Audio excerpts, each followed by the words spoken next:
اب be be Zahra کا ایک عمل دیتا، انشاءاللہ پھر زندگی رہی تو کبھی آپ سے ملاقات ہوگی، کوئی حاجت کوئی پریشانی 510 ٹائمز، یا ہر مغرب کی نماز کے بعد 3 جملے بولو، مغرب اور عشاء کی نماز، بیوی کی تصویر پڑھی مغرب آپ کر کے دیکھو یہ عمل،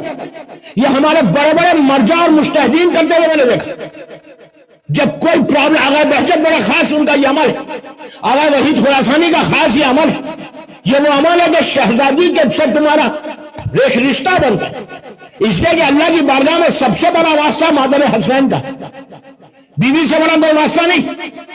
لاکھوں سلام میری شہزادی کو۔ تو مغرب اور عشاء کے درمیان تسبیح پڑھنے کے بعد 18 ٹائمز بولو، 18 ٹائمز، تم دیکھو تمہارا دن، رات اور دن کیسے گزرتا، نیکسٹ ڈے تک 18 مرتبہ بولو بسم اللہ الرحمن الرحیم، یا مولاتی یا فاطمہ اغثنی، یا مولاتی یا فاطمہ اغثنی۔ اگر بچوں کے سر پر رکھ کے تم پڑھو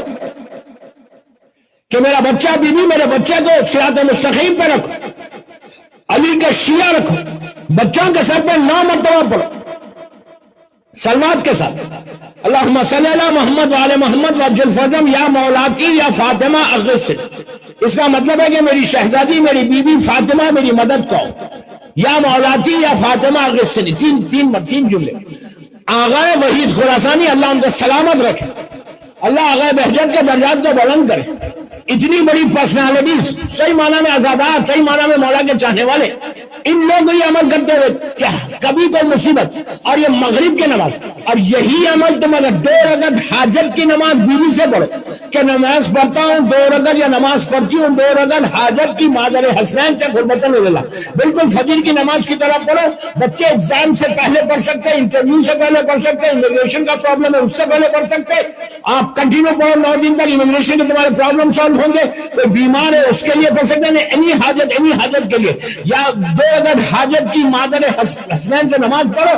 بالکل نارمل فجر کی نماز کی طرح تسبیح پڑھو، تسبیح پڑھ کے 9 مرتبہ صلوات پڑھو، اور 510 ٹائمز بولو یا مولاتی یا فاطمہ اغثنی۔ 3 دن یہ عمل کرو، لیکن رات میں کرنا، مغرب عشاء کے بعد، اندھیرے میں کرنا، اندھیرے مطلب رات کے اندھیرے میں کرنا، رات میں کرنا، اپنے گھر میں لائٹ کھول کے کرو، دن میں نہیں کرنا یہ عمل، 3 دن کرو یا 5 دن کرو، تم دیکھنا ہم مجھے دعا دیں گے کہ کیسی بھی حاجت ہو، کیسا بھی پرابلم ہو،